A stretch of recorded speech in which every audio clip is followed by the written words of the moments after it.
Hello. Today I'm going to be reading to you Bottomed Out by Brooke May, Moto X Book 4. Prologue. One accident was all it took for all pure packed muscle on my 6 foot tall body to go down in the goddamn drain. The one time deal turned into life altering experience. Life was going great. I was on top of the fucking world and nearly the best in the world of motocross racing. I was traveling all over the world, going to every race I could, and it all changed in the first major race I got to experience in Australia. Everything I wanted was mine. Fame into the moto world, the money. I could do what I wanted. Partying, buying shit, and whatever else I could think of, and plenty of women. When I wanted one, I got one. I never lacked female companionship. All I had to do was look at one, grin, and she would be mine for the evening. At that has changed now. One muddy track was nothing to me. I could handle it with the best of them, and I was. Traveling 2 Australian racers, I was slowly gaining on them until I was on top of them, literally. In the seconds it took the rookie driver to crash my friend and fellow racer Axel Ryan, I was unable to prevent my bike from running into them and causing a pile-up. And a pile-up is exactly what ended up happening.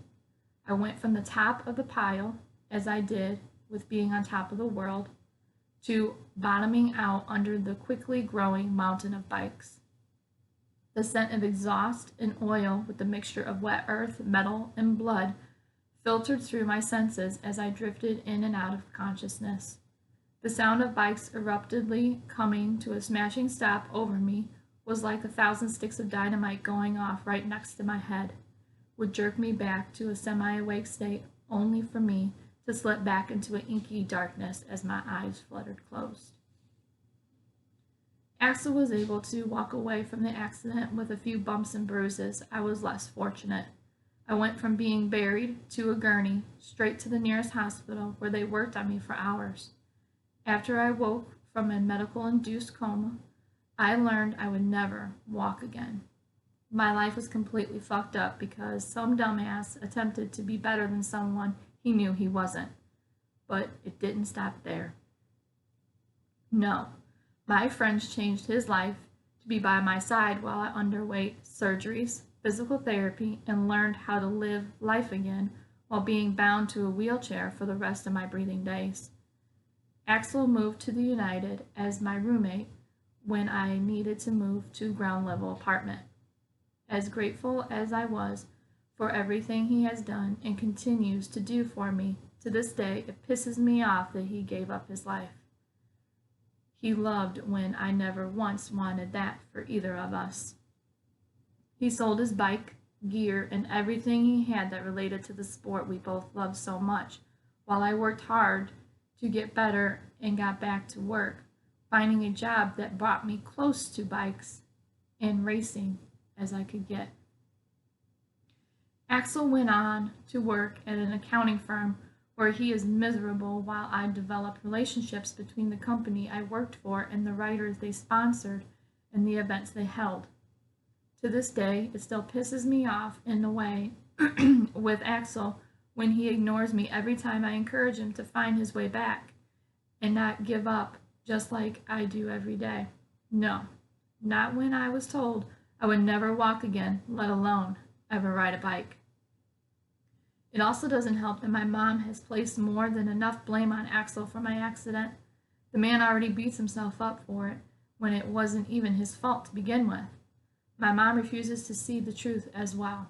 She won't acknowledge who truly is at fault, and it has led to tension in my family. In the past several years, my mom has only spoke to me a handful of occasions, and I miss her. I was close to both my parents before the accident and after. I barely know either of them. I don't blame my dad, though. He has to live with my mom, and I talk with him when I can, but it isn't the same. I see how my sister has bond with them, even though it too is strained because she understands what is going on with my parents isn't fair to me. I have done my best to move on from my past, and now I do everything I can to prove to my friends that he can do the same. For the most part, life is pretty nice now. I push myself into the gym to make my upper body strong, while my legs continue to stay as small and lifeless. When I go out, I get guaranteed parking spot everywhere, and people make sure to make room for me whenever they see me coming. My boss cherishes me as an employee and doesn't give me any special treatment just because my ass is always in a seat. The only downside to this wheeled life I am forced to live in is the women, where once they would pant for me, come to me when I gave a look that would beckon them to be by my side in my bed. They now look at me with great deal of pity, often overlooking me for my two friends. And why? Because their legs still fucking work. I can't stand the look of pity they cast in my direction. Whenever they get closer, I notice I'm in a wheelchair. Most only see the parts of me that are broken and likely think that all this is from the waist down is dead, when that is far from the truth. Sure, some have taken interest in me, but I knew, even as I had them ride me, because days of being on top of a woman are long gone. Every fuck I was given, nothing but pity-filled. My legs may not work, but my dick, tongue, fingers, and all perfectly functional, and I have a lot to give to a woman if they would give me a chance. It's been a bitch, but I plan on changing it all to be on top once more. Watch out, world. Here comes Jack's Hunt. Chapter 1. It's a party in the USA. Sleep recedes at strangest rate. It is both slow as well as quick. While I'm being pulled from a peaceful slumber, I was dreamlessly drifting in. I'm pulled to my consciousness, thoughts of attempt to piece together what in the hell is going on. I've never been classified as a hard sleeper, but when moments like this happen, it makes me believe I sleep like the dead. Considering I have such a difficult time falling asleep each night, waking up usually is simple, but not at this moment. Yet it's a party in the USA. Whatever in the loving hell is that? Sleep dust cracks and falls from my corners of my eyes as I rub and slowly open them at the time.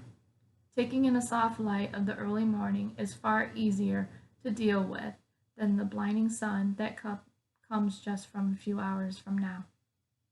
The song starts up again, and I frantically look for the source of the cheery music. Axel is one enormous hemorrhoid. No, he couldn't just be the typical asshole. That title is granted to my other friend, Levi Crow, who fortunately doesn't live with us. But Axel Ryan is something entirely different. He isn't an asshole. He is what irritates your ass. And I have enough issues with my back end. Try dealing with sores on your ass when permanently stuck to a chair.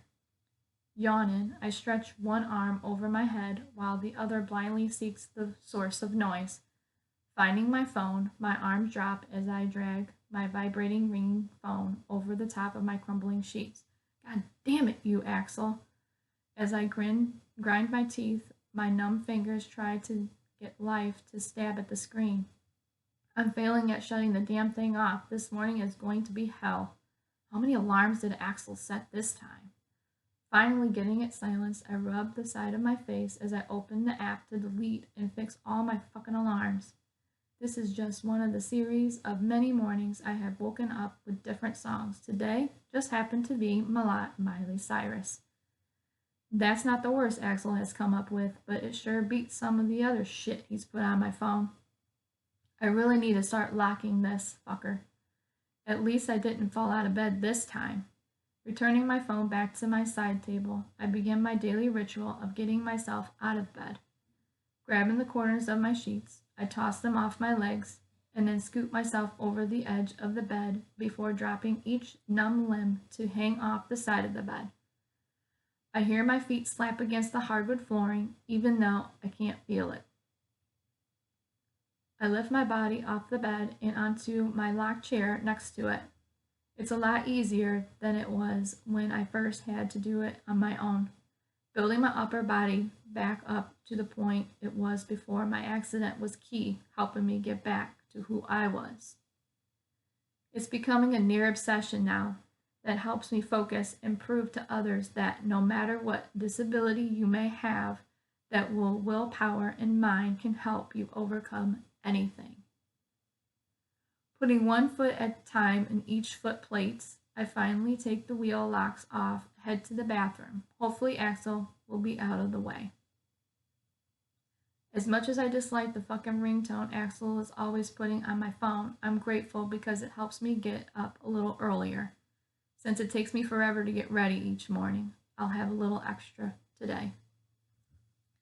Pulling myself up into the shower seat, I miss the days I just step in and letting the hot water wash over me.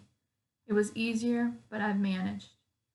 Once I finish the shower, I run a brush through my hair that hangs just below my ears and head back to the room to get dressed for work.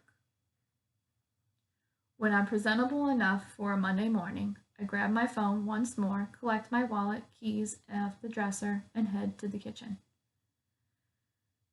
Pots and pans were clanging around when I got out of the shower, indicating Axel is up and moody as ever. It's typical though, and I've learned to ignore it. As grateful as I am for my friend being by my side through everything, dealing with the moody Australian who can't stand his job, leading him to being more miserable isn't a walk or a roll in the park. Morning cupcake. Gliding into the kitchen, I make my way around the grumbling gorilla and get some food for myself while also putting my lunch together. I'm one of the rare people who still make their meals to take to work. I prefer it that way. I see you fancy yourself a little Miley in the morning. I grin at him. Good to know, he grunts into his coffee.